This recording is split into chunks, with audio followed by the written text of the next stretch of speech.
விழுந்துட்டார் சுஜூதுல. அல்லாஹ் தானே இருக்கான், ஆக பெரியவன் இருக்கான், அவன் தீர்ப்பு வரணும். இப்ப விழுந்தார் சுஜூதுல மூசா அலைஹிஸ்ஸலாம். அல்லாஹ் சொன்னான், மூசா இர்ஃபா ரஅஸக், தலையை தூக்குங்க. தலை தூக்குற மாதிரி இல்ல, அவ்வளவு ஆத்திரம். திரும்பியும் அல்லாஹ் சொன்னான், இர்ஃபா ரஅஸக், மூசா தலையை தூக்குங்க. தலை உயர்ற மாதிரி இல்ல, அல்லாட சல்லுக கூட தேவைப்படுது இப்ப மூசா அலைஹிஸ்ஸலாத்துக்கு. அல்லாஹ் சொன்னா, சரி தலையை தூக்குங்க, முரில் அருள பூமிக்கு கட்டளை போடுங்க.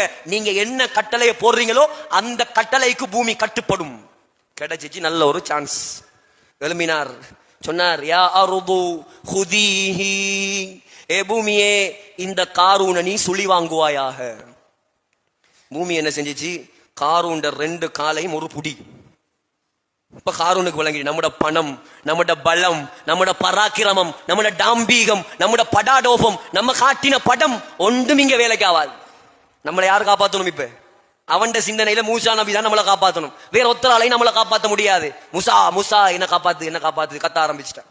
மூசா அலைஹிஸ்ஸலாம் சொன்னாங்க, குதீஹி, இன்னம் சுழி வாங்கு. முழங்கால் வரைக்கும் பூமிக்குள்ள போயிடுச்சு. அவங்க கத்துறா, மூசா மூசா மூசா.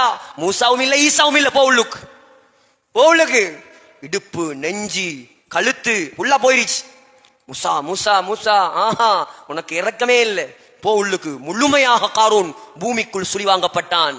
அவன் மட்டும் இல்ல, ஒருவாக்கும் உதவாத, தீனுக்கு செலவழிக்கப்படாத சொத்து அல்லாஹ்வுடைய பார்வையில கால் தூசியை விட மோசம். அல்லாஹ் சொல்றான், அவனையும் பூமிக்குள்ள சுழி வாங்கினோம். அவன் சொத்து, செல்வம், ஊடு, காணி எல்லாம் பூமிக்குள்ள போயிடுச்சு. இப்ப மூசா மூசாண்டு 70 தரம் கெஞ்சினானாம் அலைஹிஸ்ஸலாம். அவங்களோட பேரை சும்மா சொல்றதுக்கு எங்களுக்கு தகுதி இல்லை, சம்பவம் சொல்றதுக்காக நான் சொல்றேன். அவரை போல ஒரு நபியுடைய வரலாறு நான் படிக்கல. ஸல்லல்லாஹு அலைஹி வஸல்லமுக்கு பின்னால் ஆக விருப்பமான ஒரு நபி, அவ்வளவு தைரியசாலி, அவ்வளவு வீரன், அல்லாஹ்வோட நேரடியா பேசினவர்.